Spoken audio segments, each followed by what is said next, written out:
Jerry. I'm in a church, in a crypt. It's something which I may turn in this direction a lot because I cannot see if somebody comes in.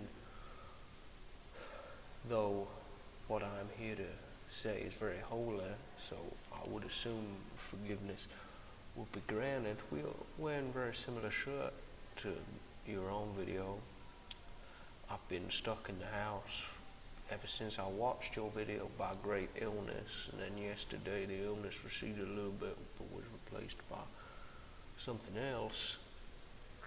But I've come here. I've actually first of all been to what is on my calendar as Nibbles, which is 1245 in Cannon Street, where indeed there were nibbles, and conversation with a man who works at Bloomberg, who said if only I spoke German, I would be the perfect employee. He said this before he'd asked whether I spoke German or not, so I was then forced to let him know that I was in fact unqualified for, at the very least, the German parts of the role.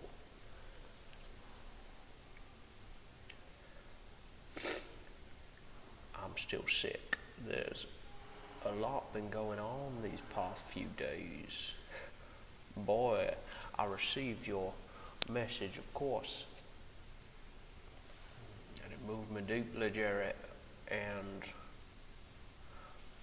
But I also, in a manner of speaking, received many other messages, both from you, Jerry, and not from you, which may constitute part of this response in a manner of speaking.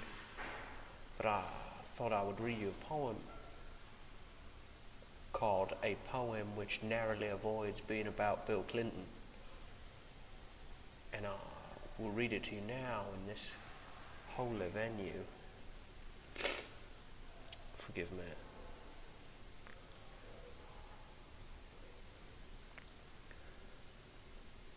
Love, no rhetorical questions forthcoming, is a green field of green gables shining like wild dying suns scuffed up by mud, but dragging the eye, giving you such a hell of a punch in the mouth you go running and fall over there amidst the star beams and sunbeams and moonbeams rising out of the earth in ways we can't understand. There are gaps in materialism, I was hopefully told. A lamppost down my street has lost its light. The thought it can be restored is an easily simile for my hope everlasting and for my great distress that not everything on earth is a broken street light, though I admit there would be downsides. Perhaps you remember my friend Barney, who lives in a hole I shoot for fun. A new confession.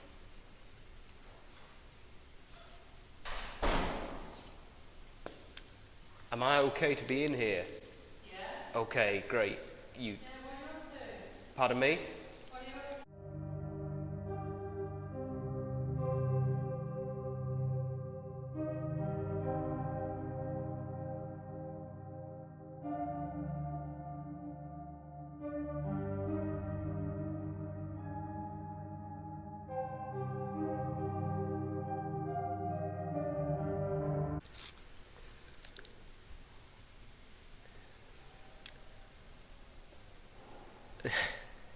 Perhaps you remember my friend Barney, who lives in the hole I shoot for fun.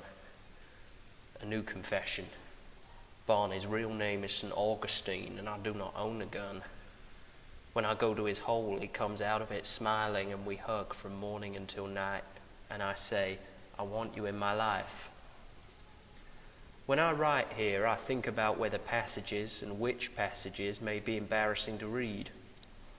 What would it mean to be too afraid to talk about love in a public place? I'm really asking, you can write in, what would that mean? When I was young, I used to be sure a ghoul would climb in my window at night. I was going to just say, is it just for your personal use? Yeah.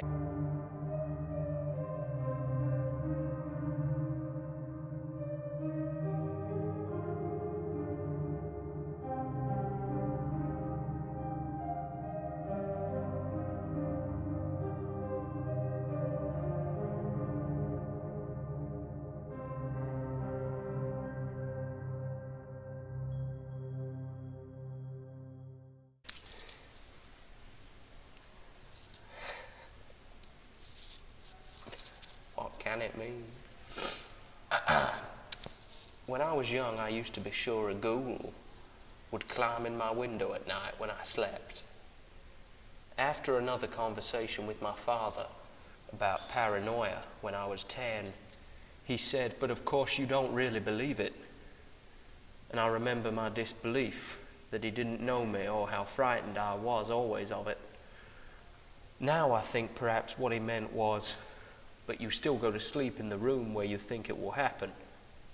Well, of course I do, Dad, because ghouls aren't real, idiot. Noise of an opening door behind me as I write this. I jump, flood with thoughts like, "Who the hell do you think you are?" etc. The lines are getting longer, less poetic. Those Green Gables feel hours ago. I'll attempt an image and leave it here, in the morning light and the half-light. It's 1968, and a boy kicks a red ball around a neighborhood street. No green anywhere in sight. Backed onto by houses with arches, sky threatening night. It could be any day at all. One of the houses has a trellis which plants creep a little further up. Every day a little further up. That's what it's for, I believe. Unsurprising result. A woman finishes making dinner, opens a window, draws red 60s lungs together like nutcrackers, then pauses, watches, waits briefly for time to stop spinning, which it doesn't. The ball going up and down on the street like any number of things have done and will. Steam pushes past the window, and with it a tiny noise from her throat, which she won't remember tomorrow, and which doesn't sound like anything human or mean anything, and which is not a reaction to anything. She closes the window a moment, rearranges cutlery, and smooths her hand on her apron. I hope at the moment I leave my body, and cosmically soon, no quarter, it will happen, I don't get confused and die embracing Richard Nixon.